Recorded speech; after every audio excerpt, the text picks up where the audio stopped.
Ahead of his performance, a viral AI song that replicates Drake and The Weeknd was released, and it went absolutely crazy. The song has been pulled from multiple streaming platforms following a complaint from Universal Music Group. The song was called "Heart on My Sleeve," and the numbers it did was crazy. It streamed 15 million times. And let's see, was played 600,000 times on Spotify, got 275,000 views on YouTube, overall 20 million clicks. Universal Music Group, in a statement, said that the reason for banning the training of generative AI using our artists' music violates copyright law. So interesting stuff happening here. This comes after Spotify and Apple last week restricted AI's access to their songs and everything like that. So a interesting time these last few months with AI creativity and where it goes next. Yeah, no, it's fascinating. I mean, we've been talking about this for months now. Just this increasing use of the AI and when and where, who's responsible for what's coming out, who's going to be liable for things like this. I thought the quote that you said was interesting, and I saw it in the article as well, where the label's statement on it was, really more based on the AI as being culpable more than the person who created the track, which would give me the illusion, on a legal level, like legally we're in a super gray area, and it's going to really really come to the forefront soon. Maybe this is the thing that's going to do it.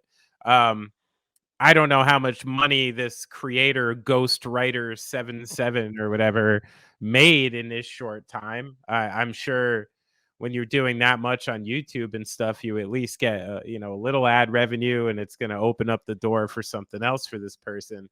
But I do think the interesting part of this was the label really seeming to attack the AI itself as the culprit and not the person who generated it. So I think that might be a cue of how this is going to shape in the future, where they're going to really go after the companies, creating the AI products rather than the people using the AI products. I think that's the most illuminating thing that's coming from this story. Well, I mean, it's got to be because they didn't do it right. Like, if Universal came up with this track and put it out there and like Right, owned it and right, was getting all right, this money, right. you would hear bupkis about this. But because it was some random guy on TikTok, they're all up in arms about it. Sure. Sure. But I mean, like back in the day, I'm sure people used to be able to manipulate anybody's songs however Yeah. they wanted, and, could put it on a tape. And, I'm sure this happened a lot back in the day, but now you happen to have the access for, a random person out of nowhere to get this thing out there, and really to get it seen and heard and it become viral. So it's really like a three-pronged thing on how this is coming out now, and it's really going to complicate things in the future. And it's really interesting because programs like so we use the Adobe Suite to edit all of this stuff, both Premiere, Audition.